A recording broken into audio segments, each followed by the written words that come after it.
There are many reasons why we can rely on the Bible, but for me one of the most interesting things is the aspects of the law of Moses that deal with medicine and science. Part of the fascination of the Bible for me is that here we have an ancient book, in fact probably the oldest book extant, which contains scientific information that we've only understood in the last century or so, and some that we've only appreciated in the last few decades.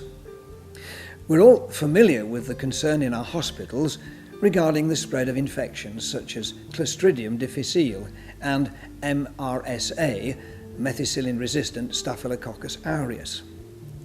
These disease-causing organisms are spread on unwashed hands, and so hospital managements are anxious to encourage frequent hand washing by staff and visitors.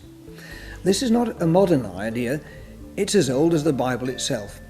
Let me read you a short extract from Leviticus, part of the law of Moses written about 3,500 years ago.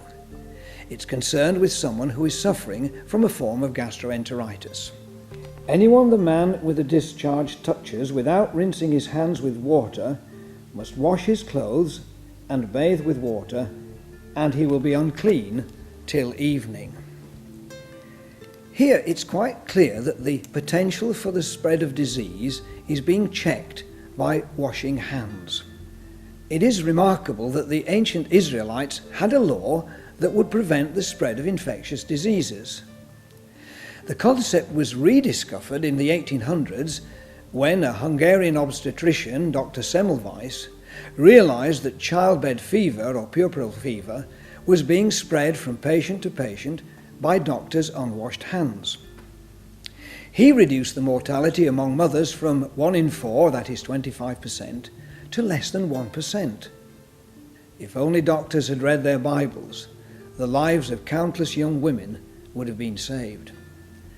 The law of Moses included the important concept of quarantine to prevent the spread of diseases.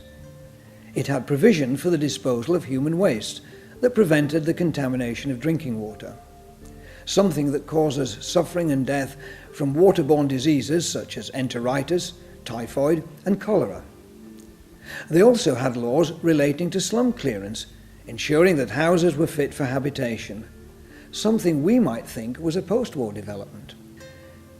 We now recognize that the ancient Jewish dietary laws, for example those that banned pig meat products and shellfish, are based on sound scientific principles that, when ignored, can result in severe and sometimes fatal food poisoning. We now realize that too much of the wrong sort of fat in our diets can lead to heart disease and, as some doctors think, bowel cancer. The law of Moses forbids the eating of any animal fat.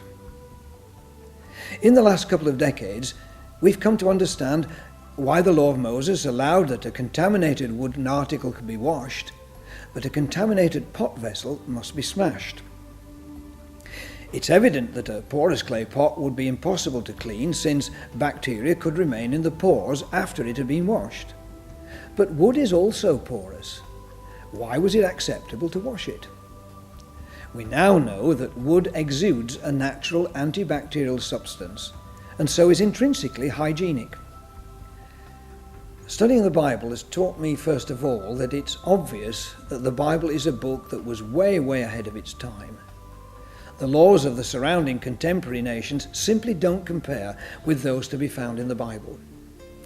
Not only did the law of Moses ensure a far better quality of life for those who kept it, but it also had a spiritual dimension, pointing forwards to something much greater.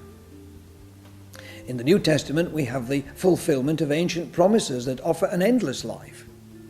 Now, if the Bible was so remarkably scientifically right 3,500 years ago, surely we can depend on it to be right in guiding us in the present and for our futures.